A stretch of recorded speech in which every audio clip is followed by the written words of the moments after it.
Salmong Tugunan.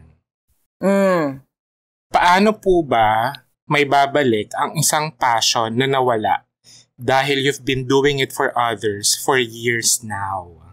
Wow. Sa kanya galing yun. Uy, kakaiba yun, no? Galing ko maghanap ng letter, no? Fairness. Tugon.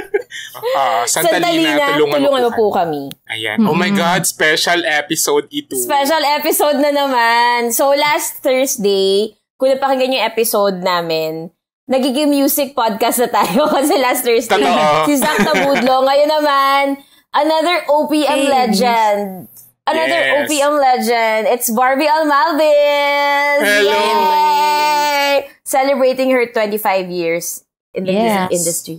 OMG. So, mamaya, i-share namin kasi yung pag-celebrate ni Barbie ng 25 years niya ay super bongga with a concert called Firewoman. 25 years of Barbie Almalvis. Tapos meron ding special guest dyan sa Mandala Park. Later, malalaman natin ang details niyan, pero we have 91,000, we have 91 VVIPs na nandito lang sa live recording. 91 million na nasa live recording natin, Zoom live recording. Yeah. Hello, guys. Hello, VVIP. 91 M strong.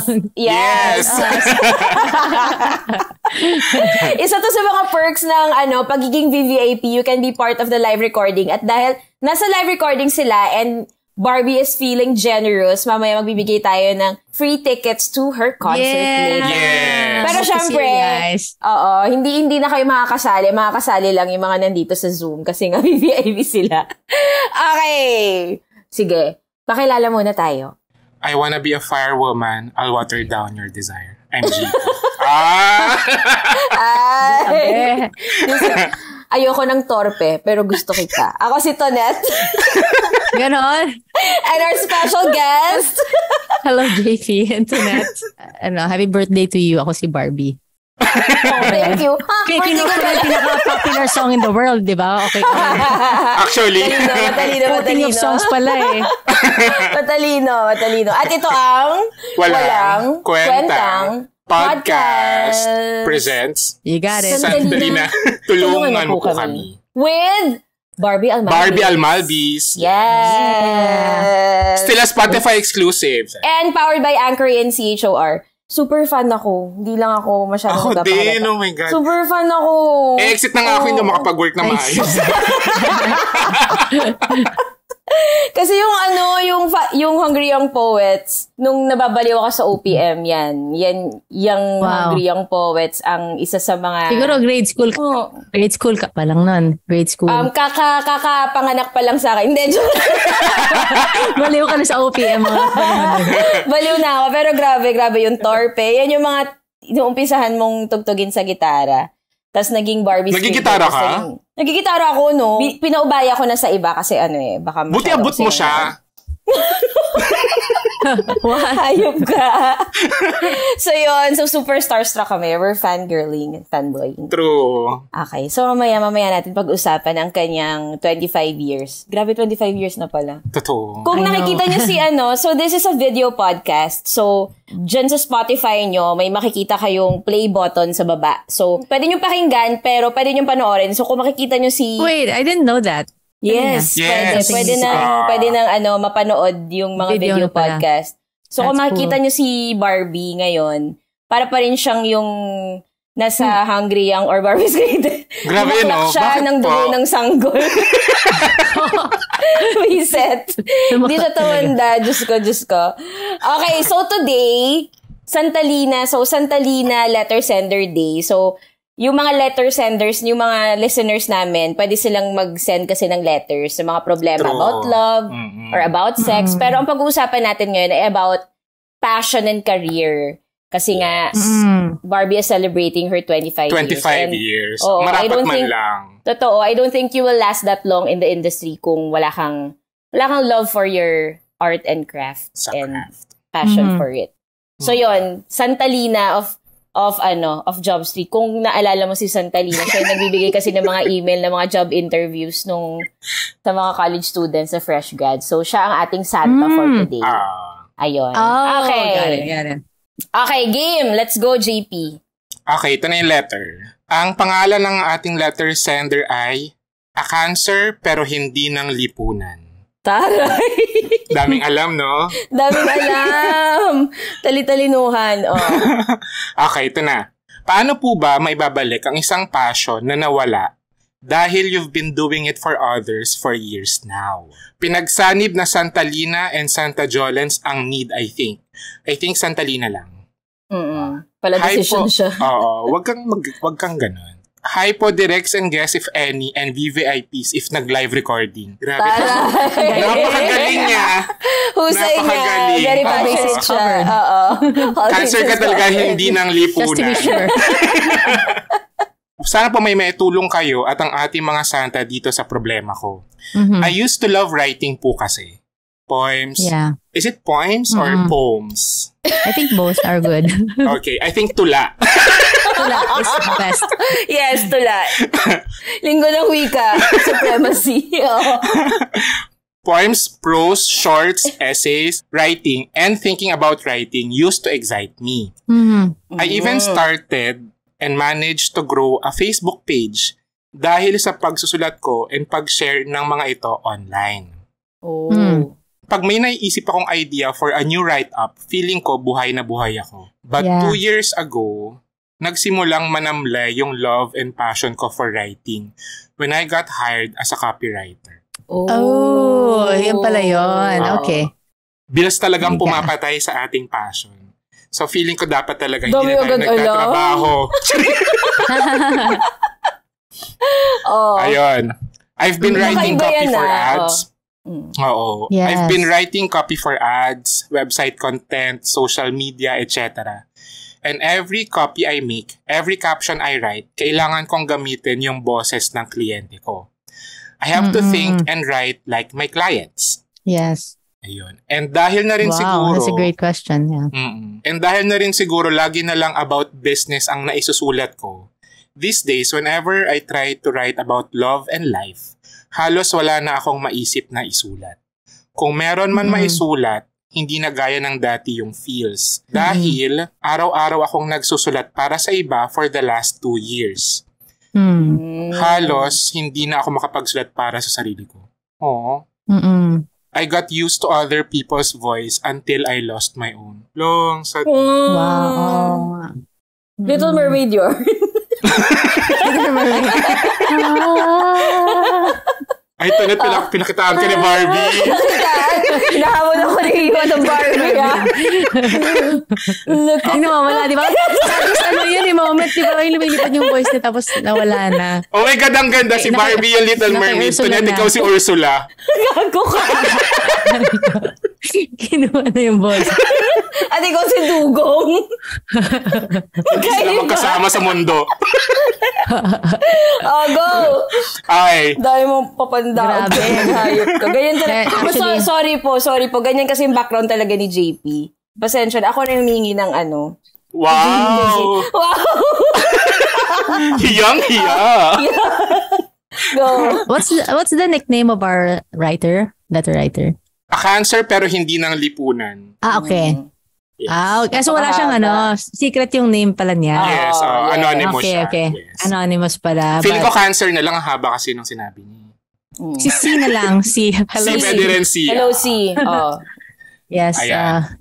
Actually, sobrang, thank you sa pag-share ng situation mo. Sobrang, totoo lang, as an artist, parang feeling ko ang daming nakaka-relate talaga sa ganong situation. No? True. Diba? Pero hindi pa tapos yung letter po eh. Ay, hindi pa pala tapos. Hindi pa ba? Sorry. I like how you corrected me there. Very gently, JP. Go. Sorry po. It's okay. Nakaya ka, JP. Sorry po. Ano ba yan? Baka wala na mag-guess sa atin. Ayun ka. Go, JP. Go, do it. JP. Ano pa? Alam ko yung address niyan, Barbie. Baka gusto mo ba sa kanto? Baka natin sa kanto. Taga ko daw yan. Oh my God, nahiya na ako. Ano mo? Bakit ko ginawa yun? I'm sorry po. Okay, edit yan na. Go. Okay. Konti na lang naman po. Konti na lang. Yan, malaki-laki ang kinikita ko as a copywriter. Nakaluwag-luwag ako and my family because of my job. And I am extremely grateful. My writing has made this possible. But I know I don't feel as passionate as before. Writing and thinking about writing used to excite me and now it just doesn't anymore. I hate feeling like this. Help Rex and Barbie how to reignite your passion. Paano po maibabalik ang isang passion na nawala dahil you've been doing it for others for years now? Yun. End na po nung letter. Final na po yun. Yeah. Uy, ano yan? Kakaiba. Usually kasi, Barbie, lagi kami nakaka-receive ng mga letters na about hindi niya alam kung ano yung pipiliin niya, ganyan. Hindi niya pinursu yung passion niya. So, nasa ano siya, nangihinayin siya ngayon. Pero ito, kasi pinursu niya yung passion, baliktad. Kakaibang situation. Kasi pinursu niya yung passion niya. Pero nung nandun na siya, nakasama siya dun sa pag-maintain ng pagkakaroon ng passion. Go. Yeah. Ikaw parang bago to, no? Yung ganitong bago yan. Pero nangyayari yan especially lalo sa mga nagpupunta ng advertising, yan. Totoo. Nagpupunta ng pelikula, di ba? Yeah. Yung mga sinasabi na sell out. Sell out, oo. Sinasabi nilang sell out. Oo, ang gandang yun. Ang ganda i-discuss nun. Pero sige, ano yung unang Barbie?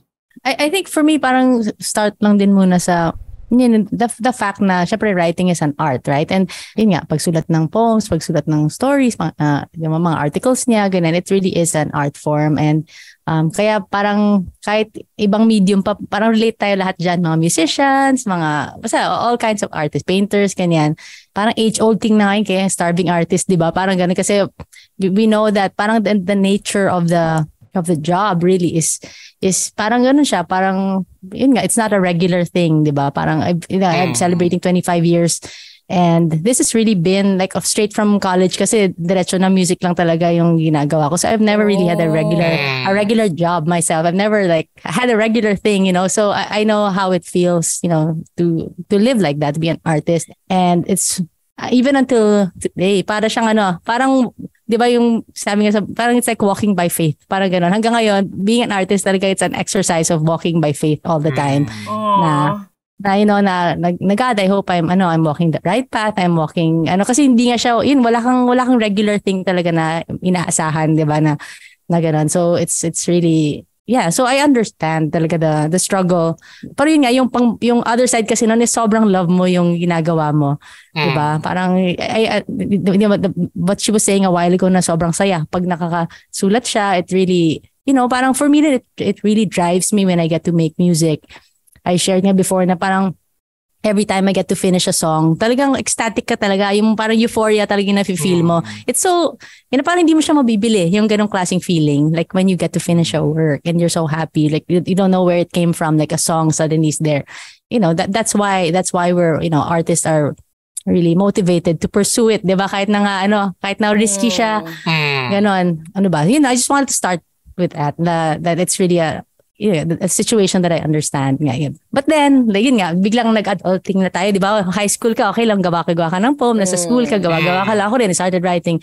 But then later, the bills will come and all these things. And so now, inisip mo, masusustain ba ako nitong art, right? Or masusustain ba ako nito? So, yun. So, biglang isip mo, kailangan mo nang mag-compromise siguro, right? Like, you start doing it for others and things like that. I guess, through the years din, I've thought about it na siguro may panahon na parang gusto mong maging parang pag artist ako kailangan pure, kailangan wala, parang yung pag inisip mong sell out, diba? Ayoko mag-sell out, so gusto ko kung ano lang yung gusto ko, yun lang yung gagawin ko. Parang bahala kayo. You know what I mean? Bahala ko kahit wala makaintindi.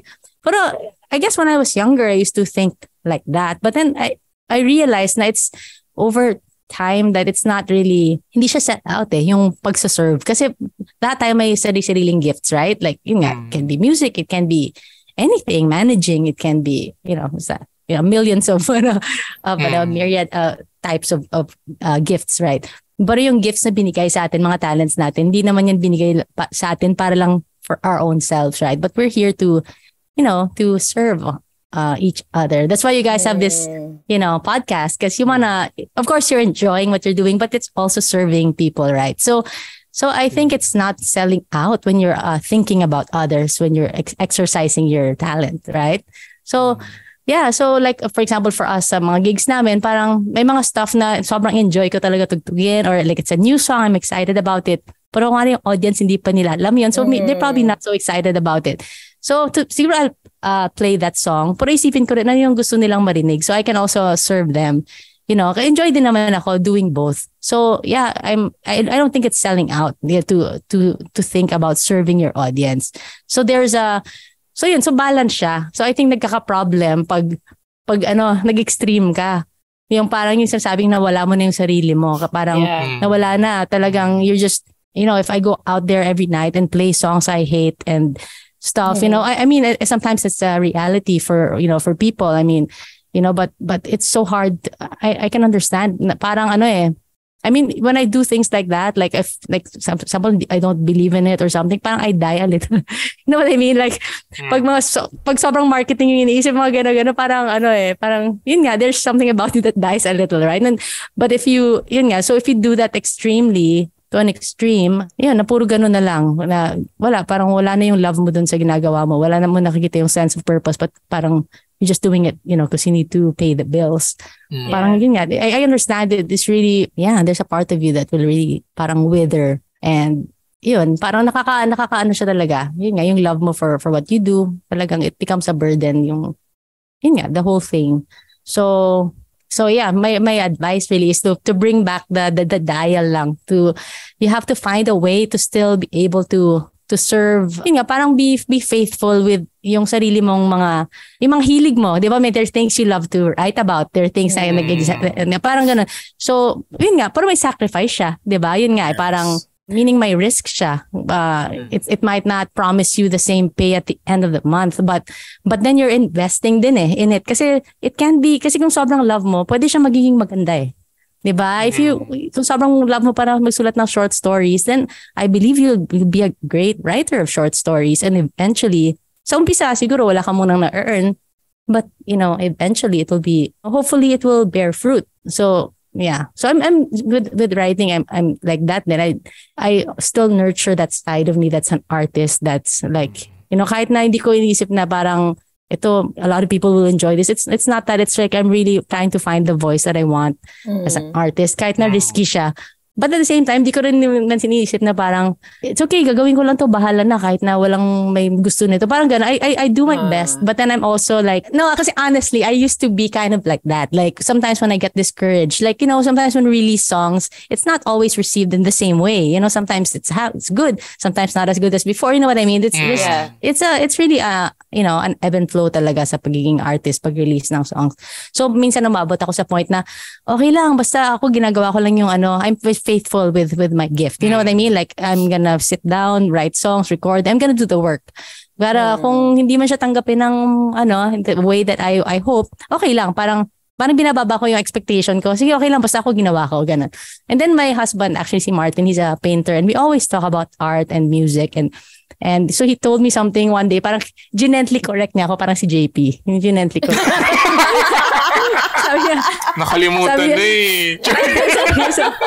sabi niya sa akin, sabi niya, it's good that you have that kind of detachment, di ba? Na parang you want to be faithful with your art, na okay lang kahit na I'm gonna take the risk kahit na, it's not gonna be received well, basta you're faithful with it. So it's good you have that detachment. Sabi niya, pero tingin mo ba kung farmer ka, sabi niya, tapos nagpa-plant ka ng mga seeds, sabi niya, tingin mo ba matutuwa si God pag sinabi mong, God, nagpa-plant ako ng seeds dito. Tsaka di bale na God, kahit hindi sila tumubo, okay lang. Kahit hindi tumubo, basta plant lang ako ng plant. Parang, sabi niya, di ba hindi naman si God matutuwa sa ganong mentality? Sabi niya, kasi God also wants us to be in faith. So being faithful, puro in faith din. So that kind of changed the way I thought, na parang, sige God, I'm gonna work hard, but I'm also gonna trust you na God, you're gonna guide me, you're gonna make this grow. So it's both, being faithful with what you're doing, faithful with a gift. So you're serving others, but at the same time, hindi mo ninineglect yung sariling mga hilig mo, yung core mo, kasi binigay kumbaga yung taste mo, si God kasi naglagay niyan sa'yo. That's unique, your point of view. So you can't just totally throw it away and just, you have to be faithful with that. That's your own voice, right? So, but it takes faith. So also be in faith. Take the risk, but be in faith na God's gonna let it grow as you're faithful with your gift. So, sorry, haba. Hindi ko lang na akong masashare. Ang ganda ng bagong perspective sa selling out na it's actually thinking of your audience and serving them. Diba? When, common yan, lalo sa amin na, mga filmmakers and directors. For example, kunya kami dalawa, galing kami ng UP, tapos pumasok kami ng Star Cinema, so parang, hindi naman galing sa mga group of friends namin, or ko, na, sell out yan, kasi, sa totoong buhay, talaga ako, pop culture talaga ako, hindi ako art house director, so, parang yung core ko talaga ay that kind of cinema. The kind of cinema that I will also watch. So, pero sa perspective na ibang tao, it's selling out. Pero parang when you look at it from a different perspective, hindi siya selling out. It's actually finding an audience na makikinig or manonood ng ng ginagawa mo. In our case, it's pelikula. In Barbie's case, it's songs. So, parang you're doing, it starts as just doing what you want, and then later on, kapag nabigyan ka ng kahit konting audience, you nurture that. And hindi naman lahat kasi nabibigyan ng ganong audience di ba? Like what Barbie said na sa isang concert, parang kapag nanonood ako ng concert, tas hindi ko naman talaga alam lahat ng mga kanta. I mean, kunyari fan ako, pero hindi naman super fan ng every song from the first ever album na wala pa siyang banda, pero sobrang na-appreciate ko kapag tinutugtog pa rin ng banda or ng singer, yung mga kanta na alam ko na napapakinggan namin sa radyo. Kasi kahit alam kong sawang-sawa na silang tugtugin yun, parang I feel seen kasi she sings not just for the select fans na very na fans, but for me also na fan ng more popular songs niya. Yeah. And if I may, dun sa sa sawang-sawa sa pag I think there's a way naman, like for us, like for example, we played Torpe, like I don't know, 100,000 times. I don't know, so many times. But actually I still have fun every time I play it. We find a way to make it fun for ourselves. We change it up. And I think siguro in the first place dapat siguro wag mong ilabas yung something na hindi mo type kasi what if gumawa ka ng song hindi mo type tapos lumabas tapos nag-hit di ngayon kailangan mo tugtugin hindi magsasuffer ka. so pwede naman so it's so we're serving but we're having fun also because we're we're happy with what we've made in the first place. So I think there's a way to find that balance. So. Totoo din yun yung parang sabi ni Tenet yung sa pagiging sellout. May nakuha akong remark before nung nilabas ko yung first film ko, yung I'm Drunk, I Love You. Yung comment nung isang, yung question and parang remark nung isang press, parang sabi niya, anong feeling na yung yung first film mo hindi siya pang award-winning festivals? Grabe. Aray. Oo, parang ako sa loob ko parang, ginawa ko lang naman yung gusto kong kwento, ganyan. Parang, I think parang along the way, parang mahahanap mo lang din naman yung boses mo kung saan ka magiging masaya. But hindi siya pagiging sellout. Yeah. Pero get kita, I feel you. Ako rin naman may mga ganun, may nag-interview sa akin na parang, ano feeling mo na mas magaling sa'yo si Black. Ganun. Aray. Oh my God, ba't ganun? Totoo. Are you sure tabloid writer? I guess some people, I don't know, maybe that's their art form. Pang-headline. Pang-headline. Mga clickbait. Typical people. Oo, clickbait. Yung kay cancer na hindi ng lipunan, like I said kanina, parang common yan, especially sa advertising talaga. Kasi nga, di ba, kapag graduate ka, kunyari, nagpipaint ka in college, ganyan. Tapos, pagka-graduate mo, you start pursuing your art. For example lang, painter ka. So, you start to paint. Pero, sa painting, unless may bibili ng painting mo, wala kang pera. Totoo. Yeah. But kapag nandun yung opportunity na makakapag-drawing ka pa rin, pero sa world ng advertising at babayaran ka every month, meron kang sweldo.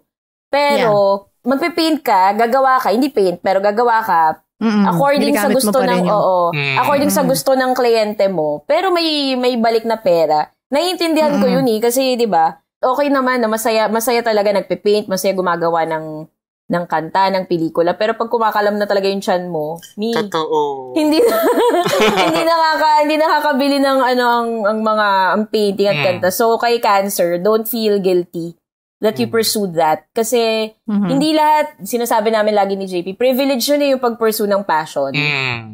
hindi lahat is privileged eh. So, if you decided years ago na you will go to advertising and be a copywriter, pero ang base mo talaga ay writing, there shouldn't be any guilt in that kasi di tayo lahat pinanganak na mayaman eh, 'di ba? So, go. Pero ngayon, I think naman yung passion sa pagsusulat, feeling ko nandyan pa rin siya. Natakpan lang siya nung phase nung pagiging copywriter. Pero yung base pa rin ng pagsusulat nandyan siya sa'yo eh. So, kailangan lang talaga sigurong kausapin mo yung sarili mo.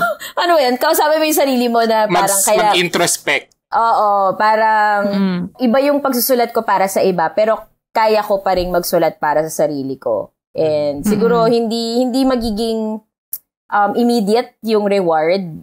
Pero ganun, magsa-start talaga sa ganun ulit eh. Parang back to one. True. Ayun.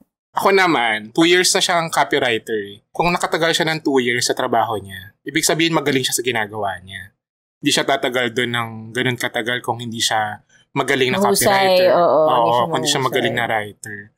Feeling ko yung passion niya sa pagsusulat, nandun lang talaga yun. Dahil nga nagkaroon lang ng ibang priorities siya, mas inuna mo lang talaga yun. At hindi yun masama. Diba? Kasi kailangan nating mabuhay eh. Pero yung pagsusulat mo, nandyan lang yan. Hinihintay ka lang din siguro na kung kailan ka uli magsusulat para sa sarili mo. Yung isinantabi mo muna ang passion mo kasi nga, may mga kailangan kang bayarang bills, ganyan. Kailangan mo kumain ng 3 beses or 2 beses isang araw, ganyan. Pero parang yun, kailangan mo lang uli magkaroon ng initiative sa sarili mo na magsulat uli. Yeah. Pwede kayang parang set a day siguro, parang may rest day ka sa mo, tapos you can set aside. Pero yung sabi kasi niya parang nababurn out kasi siya eh. So parang wala nang natitira. So paano daw ma-reignite niya? Oo, 'di ba? Parang but if you're always doing it, then yun nga, pag wala na, siguro sa rest day mo talagang wala, gusto mo na lang matulog kasi nga you're so tired, right?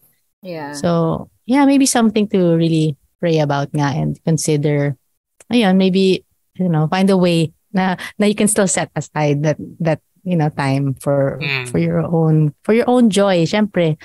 Parang ang isang pwede siguro ay find inspiration. For example, lagi kong binabalik pag sa akin. Pag kunyari burnout ako, tapos wala akong masulat na mga script or hindi ko bet gumawa ng pelikula. Parang I watch films. I watch my favorite films over and over again. Or, di ba there are go-to songs na you listen to na parang sobrang lumang song and then you go back to that time in your life na you're so passionate about something. Yun. Parang, yeah, that's so true. Dun sa akin, pag kunyari nakakanood ako ng pelikula, like, from a young filmmaker na first film niya, so sobrang mesmerize ako. It's not a perfect film, pero parang you get inspired from other people's work, not because you want to steal their idea or concept, but parang you get inspired and nare-remind ka na, ay, oo nga, ganun pala yung feeling na maging passionate about something and ganun yung pwede kong magawa ulit. Maybe hindi kasing passionate as that person kung sino ako nung fresh grad ako, pero ayun, nakakatulong talaga kapag maghahanap ka, pupursue mo talaga yung inspiration. Also, of course, nangyayari yung parang inspiration yung dumadapo sa'yo. Pero pag kailangan na talaga ng tulak, ikaw, parang kailangan tulungan mo na talaga yung sarili mo ay maghanap ng inspirasyon eh. O maghanap ng inspirasyon. Ayun. And there's this, yeah, that's so great. That's a great point. There's this artist, painter. His name is Makoto Fujimura. He's a abstract and he writes books also. And there's this parang term that he coined na yung tawag niya sa art, sa certain kinds of art is generative art. So parang meaning it's a kind of art that I guess we strive to do, we want to do, na yun nga, pag gumagawa ka, when people get to see or hear or watch your movie or hear your art, it also helps them generate their own ideas. Meaning parang siguro it's so like you did your work so joyfully in such an inspired way that when people see it, it makes them wanna do the same thing. Parang, parang pag nakikinig ako ng song, parang, hey, this song makes me want to be a writer again. Kasi we all started out like that. Diba? Lahat tayo pinursue yung art natin dahil we saw something, right? I heard a song, it's like amazing. So it's like, I want to be a songwriter too.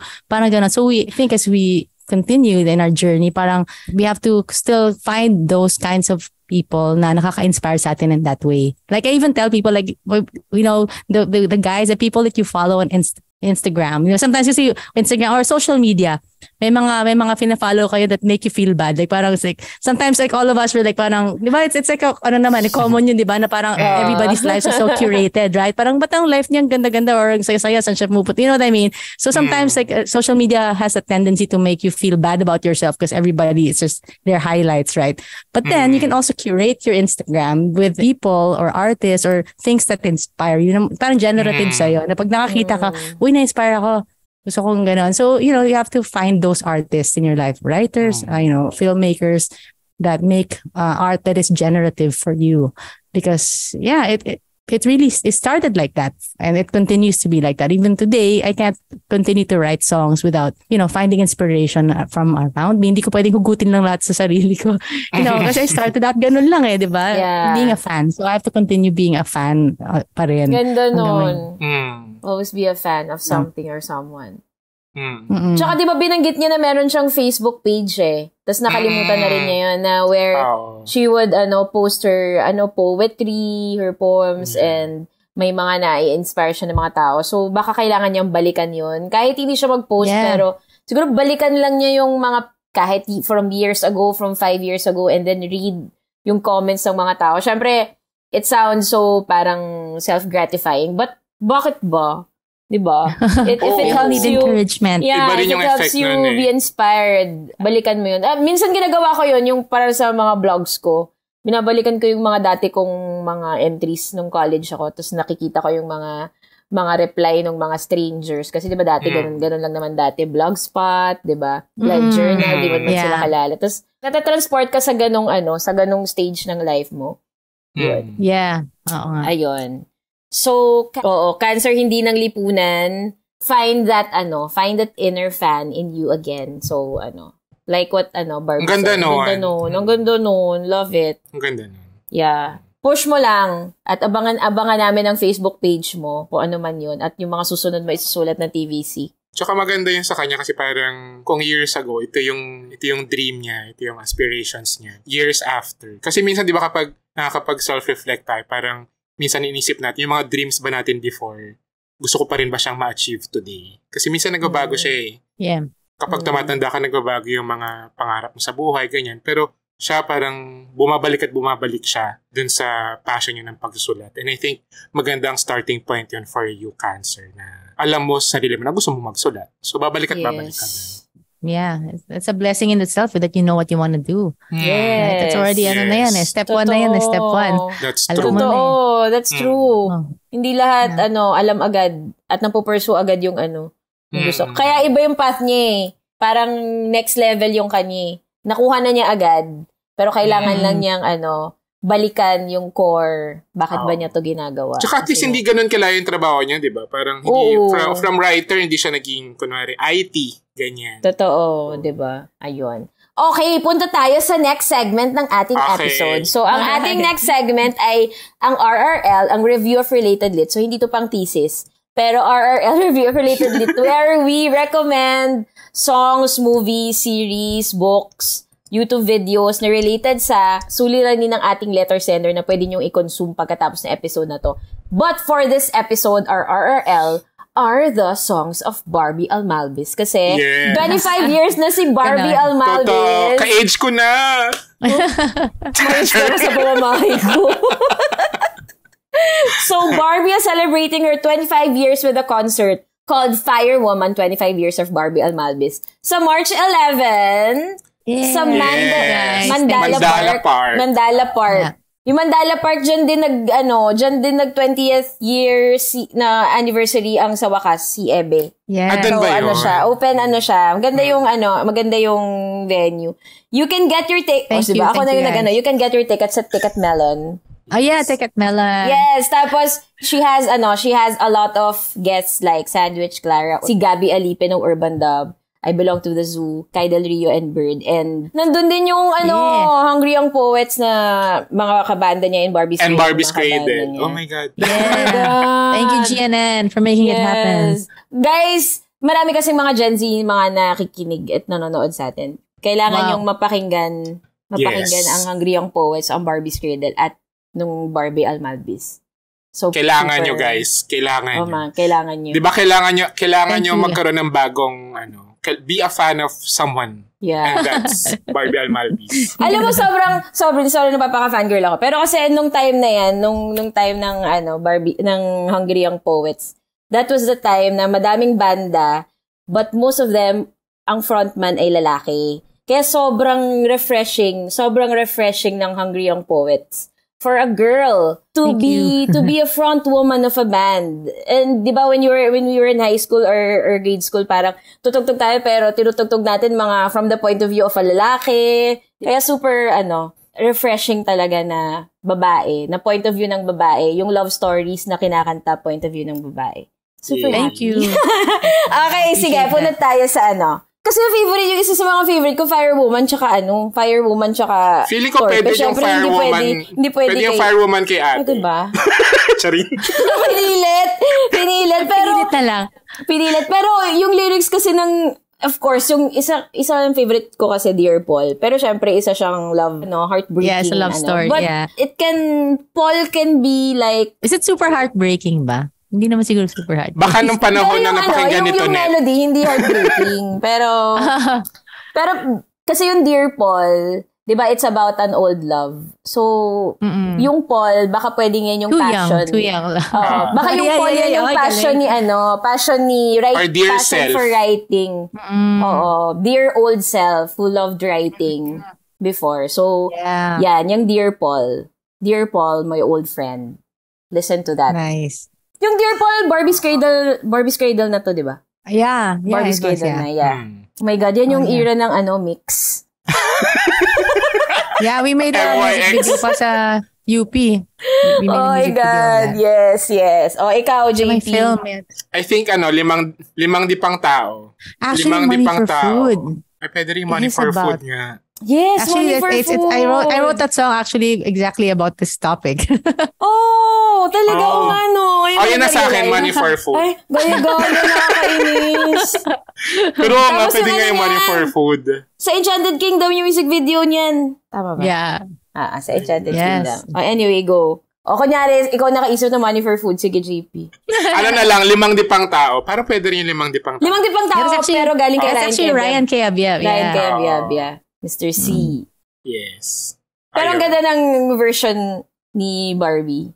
Barbie's Cradle. Ang very first song na narinig ko na kanta ni Barbie ay Tabing Ilog talaga. First song? Bata pa ako nun, Tonet. Nauna ang Torpe tsaka Firewoman. Ang una ko ang narinig, Tonet. Ba't ka ba nakikialam sa childhood ko? Wala ka rin. Oo, Barbie's Cradle ang kumanta ng theme song ng Tabing Ilog. Oh my God. Hindi na rin alam ng mga Gen Z yan. Yan yung parang Gossip Girl namin. Alam mo nung, hindi pwedeng Dawson's Creek, Hindi nila alam yung Dawson's Creek kasi same era yun na Oo nga pala. Hindi nila alam yun. So, Gossip Girl. Actually, yung Gossip Girl, na rin yun eh. Hindi Gen Z ang Gossip Girl eh. Siguro, hindi rin Euphoria. Feeling ko Euphoria. Parang wala namang sex, drugs, and rock and roll. Anyway, okay, sige. 5 dipang tao ka. Why that? Why? Kasi sobrang daming tao sa Avenida na madadaanan mo, te. Diba? Kailangan mong umangat. Kailangan mong kailangan mong ipakita yung sarili mo kung sino ka. Ganun. Sige. Dahil pasok, diba? Dahil naka-monochromatic ka ngayon. The outfit. Okay. Si Barbie, your own song? I guess yun nga, yung Money for Food na lang din. Kasi, I wrote that song. I was in college and I was taking up business management. And I was taking up business management and doing music at the same time. So this like I said nga, sobrang relate ako dun sa mga struggling artist, mga mentality, mga ganyan, mga, because that was my life, that's still my life, So if you look at the lyrics of that song, it's literally about that. Like, do I have to choose between what I love doing, but then I can't But then I can't, sing all I like. I sing, what I really is in my heart that I want to do in life. Tsaka entrepreneur, kasi business management so we had an entrepreneurship, classes, and we were really we had to make a product. We made cookies in our, di ba may feasibility study yun? Gawa kami ng cookie. During the time, bago uso pa lang yung virgin coconut oil, di ba? Yung VCO. Ngayon, syempre, it's everywhere. But during that time, it was kind of a new health thing, right? So we're gonna use VCO in our cookies. So we made this recipe, and then we made a brand and everything. We would go to the bazaars and sell them, and so the lyrics are literally things that happen. And so yun inisip ko nga na during that time, yun yung crossroads ko noon. Ipapursue ko ba yung tingin kong hindi risky, which is business? Of course, there's risks pa rin naman, but still, compared to being an artist, parang it's less risky, diba? Or what I really love to do, which was music. Yeah. So, yun, I wrote that song with that question in mind. Na, yan, kailangan ko bang pumili talaga? Pero yun nga, over the years, 25 years later, parang I guess I'm happy to share that it doesn't just have to be either. Yeah, I thought it was I had to choose between what I loved or what would make me, be secure. But for me, the third choice, I think, was, is where I am today, which is, living by faith talaga. Na parang hindi na, I'm not really just following my heart either. It's really every day, parang trusting God, parang asking Him to lead me. God, ito ba gusto mo gawin ko? Parang, I love music. If you don't want me to do this, I'm grateful because I enjoy it a lot. But at the same time, I also know that ultimately He's my provider. Parang, kasi promise na naman niya yun eh. Ang daming mga, so much about God, tells us that. Yun nga. I was telling my friend the other day, sabi ko, sana create na lang ni God tayo na parang may unan kasi sa tabi na. Parang unan, parang ganito na lang, di ba? Ba't na tayo create na, sana kung unan na lang tayo, hindi wala tayong needs, di ba? Hindi natin kaya kumain, hindi natin kailangan magdamit. Parang gano'n. Sabi ko parang, it's God made us and He made us with needs. He's the one who made us with all these Maslow's hierarchy of needs and our physical needs and, all these needs. So, He's a good God, and He's also, a God who promises to that He wants to provide also for all those needs. So it's really, syempre it's a personal faith, right? But for me, it's something that I've really been walking with, walking in every day. Na ganon, na God, I want to follow where you want me to be. Kung saan man yung middle ng center of your will para sa akin, yun lang yung gustong sundin. And if that's being an artist, I'm also gonna trust na you can provide. You'll be the one to take care of me as you promised. And yeah, you created my needs. So, ikaw rin din talaga yung makakasagot ng mga needs na to. Ikaw rin nag-invento ng needs na to. So it's that's where I am. So, yun yung sagot ko dun sa Money for Food na, later on in life. But when I wrote that song, I was questioning that particular topic. So. Ganda. College lang pala yung Money for Food. Money for Food. Yung may part ng lyrics dun na swak eh. People still need money for food. Need money for food. Yes, yeah. People still need money for food. Ayun. Naisip ko lang na yung 25 years ni Barbie. Parang may mga moments sa years natin when we're pursuing our passion or going this way or that way na parang akala natin stuck tayo dun sa time na yon. Ayun. So, sobrang congratulations, Barbie. Sobrang congrats. Thank you guys. Sobrang congrats. March 11, let's go. Yes. At meron silang merong pag-giveaway ang gabi na naman prod. Merong ticket discount para sa mga listeners natin. So, syempre, mauuna ang ating mga VVIPs. Yes. Na nandito ngayon. So, pwede nyong gamitin yung code na Barbie25 AWKP at makakakuha kayo ng 15% off sa show sa March 11. So, first 100 ticket holders lang yan. Oh my God! So, meron tayong 144,000 na VVIPs ngayon dahil nandito sila sa live recording. Yes. Nauuna sila. So, again, yung promo code ay all caps Barbie25 AWKP. Punta kayo sa... Siyempre, sabihin natin kung saan sila pupunta, kung saan nila lalagay yung code mo. So, mabibili nyo yung ticket sa ticketmelon.com. Yes. Or punta kayo sa bit.ly/BARBAT25. Tapos doon nyo ilagay yung promo code na Barbie25AWKP. First 100 lang yan. So, 15% off. Oh, yes. Super my generous. God. Guys, thank yes. Nagamit na namin ito net yung dalawa. Oo, yung dalawa. So, 98 na lang. Napakadupang. But go, Barbie, invite your fans through the years. Yeah, thank you so much, Direk, JP, and Tanet, for having me tonight. And yeah, I want to invite everyone to join us on March 11 sa Block 123 in Mandala Park. The show starts at 2 p.m. because it's going to be a exciting show with Barbie's Cradle, Hungry Young Poets, and also Kai Del Rio and Bird, and Clara Benin will be there. I Belong to the Zoo, Sandwich, and Gab Alipe of Urban Dub. So yeah, so hope to see you guys. Gab Alipe. Oh my God, grabe. Parang ano siya, barkada gig. Oo, super. Parang going back in time for the OPM fans at wala, ang saya lang na parang bumabalik na ulit ngayon yung mga gigs and concerts. Mga gigs and concerts. Super thank you. Yeah. Super thank you, musicians. Thank you, mga singers. At nagko-concert na ulit kayo. Di na kami naiingit sa mga ibang bansa na nagko-concert. True. Ganun lang. Tingin-tingin na sa YouTube. Ganyan. Diyos ko, mabol na rin yung Pilipinas. Nakapasok na rin sila sa mundo natin. Thank you. So, March 11. Thank you so much. Saan ka makikita, Barbie? Yeah, sa social media. Barbie. Yeah, Barbie at Malbis. Just Facebook, Instagram. Everywhere. All the Yeah, but also please listen to our new album. It came out 2 nights ago. 2 midnights ago. It's called Tower Sessions Live. Yes. And it just came out. Yeah, we actually launched it yesterday. It's with Sony Music and Gabi naman Productions. Yeah, so it's got like songs like Firewoman in there, Torpe, Tabing Ilog, and our new songs as well. So it's siya, mga live versions ng mga songs. So it's now up everywhere. So please listen to it on Spotify and Apple Music. Yeah. Thank you, Barbie. Congrats, Barbie. Congrats, Barbie. So, pauunahin muna natin si Barbie, pero pag alis ni Barbie, ay magpaparaffle kami ng tickets to Firewoman. Yes. Akin na yung dalawa. Yeah. Tig-dalawa kami. Kinuha rin mo Thank you, Barbie. Sobrang congrats, Barbie. Thank you. Thank you so much. Bye-bye. God bless you guys. Salamat.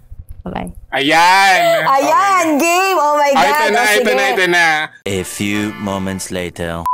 Congratulations sa ating 3 winners of 2 tickets each sa Firewoman 25 Years of Barbie Almalbis sa March 11 happening sa Mandala Park sa Shaw Boulevard. Yes, so 123 block.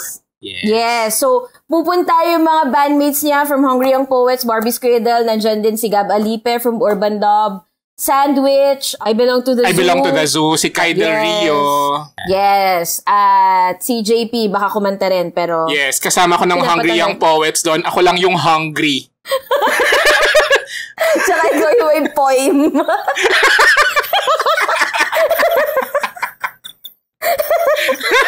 Wow, tuwang-tuwa! Poem. Naalala ko din yung poem eh. Alam mo, elementary yan eh. Ba't yung mga English teacher, ganun yung sinasabing pag-pronounce ng poem? Kasi pwede man poem. Oo nga, pero mali yung poem. Poem. Di ba? Bigil ako sa I think to each his own. Parang yung lola ko, yung pagturo niya sa akin ng giraffe. Ay, wala ka sa lola ko. Ang turo niya sa akin. Nestle. Nestle cream. Nestle cream. Tsaka yung Coke. Wala ka sa lola ko. Sabi niya sa akin, pag bibili ako ng Colgate ng toothbrush sa tindahan, ang sabihin ko, pabili po ng Colgate. Kahit close-up lang yung meron. Hello, Colgate and close-up. Yung lychee, alam mo ano pag-pronounce sa amin? Lychee.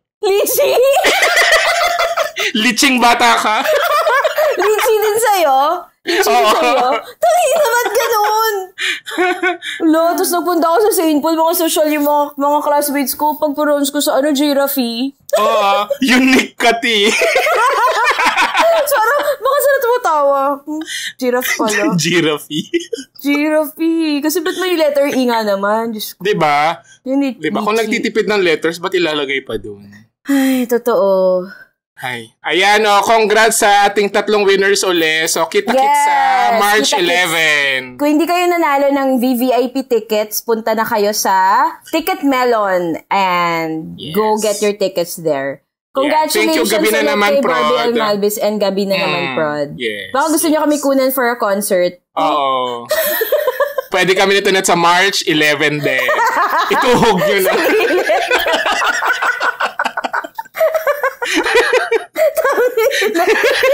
Kinalaban. Ang ganda. Feeling ko tayo yung front. Ano yan? Front act. Front act. Oo. Ano front? Front runner yung sasabihin ko. Ba't front runner? Election ba to? Game! Auto namin! Okay. So, sa mga brands dyan, baka naman you'd like to partner with us, feel free to email us at angwalangkwentangpodcast@gmail.com. And if you like this episode and podcast, please follow us on Spotify. Baka hindi pa kayo naka-follow. Click nyo na yung follow button and also the bell button kung gusto nyo ma-notify kayo tuwing bago kaming lapag. And if you love the conversation about career, yung pursuing the passion na nawala, and kung meron kayong sariling advice kay cancer, hindi ng lipunan, or favorite songs of Barbie Almalbis from Hungry Young Poets, so Barbie's Cradle to Barbie Almalbis, mention us on Twitter, Instagram, and TikTok using the hashtag Ang Walang Kwentang Podcast. Our official IG is at AWKPstuffs. I-follow nyo kami kasi dyan kami nagbibigay ng mga perks ng mga VVIPs. And ang official TikTok namin ay at Ang Walang Kwentang Podcast. Ako naman at Tonet Hadaone. Ako naman at JP Habak sa Twitter at Instagram. Tapos meron din kaming Ang Walang Kwentang Podcast after podcast chikahan kung saan pwede rin kayo mag-share kung paano nyo nire-reignite ang inyong passion sa pagsulat, sa paggawa ng kanta, ganyan. And if you want to be a VVIP, kagaya ng mga 137,000 VVIPs at magkaroon ng perks like being part of Zoom live recordings, mga promos sa merch namin, mapunta sa Discord namin at iba pang mga perks, punta lang kayo sa angwalangkwentangpodcast.com. That's angwalangkwentangpodcast.com and subscribe to be a VVIP. Ang isang super bonggang perk ay mangyayari today. Yes! Kasi oh my God, nga! Feb 25. So, 12 noon namin to i-release. So, pwede ka pa humabol kasi 1 p.m. ang aming grand eyeball for the VVIP. So, exclusive yan sa mga VVIPs namin. Pupunta doon sina Milo Elmido, sina Ina Evans, Direk Irene Villamor, Direk Rod Marmol, si Rota na pumagitna sa amin. Meron kami mga raffle si from Pia Anchor. Wurtzbach, si Catriona Gray, Regine Velasquez. So, meron kaming raffle, meron kaming pakain, meron kaming photo booth doon, at meron kaming live recording. So, makikita kayong mga audience mismo sa video recording. So, kita-kits sa Feb 25. So, sa mga VVIPs dito, mag-register na kayo. So, meron kaming QR code na ibibigay. It's unique to every VVIP, existing VVIP. So, thank you guys! So, sa mga, sa mga merong sariling problems na gustong idulog kay Santa Jolen, Santa Angge, or Santa Lina, punta lang kayo sa Facebook group namin. Ang Walang Kwentang Podcast, after podcast chikahan, meron dyang nakapin na post and you can send your letters there anonymously. And again, please go to angwalangkwentangpodcast.com. That's angwalangkwentangpodcast.com. Nandyan lahat ng info about our merch at yung nga pala natin, beneficiaries of the month. So if you become a VVIP, part of the subscriptions will go to our beneficiaries of the month, Potion Project, and Home for the Golden Gaze. Yeah. Yon. Ayan guys, so thank you manood guys. kayo ng 25 years of Barbie Almalbis. Barbie Almalbis, March 11. Brought to you by Gabi na naman. Gabi na naman, Prod.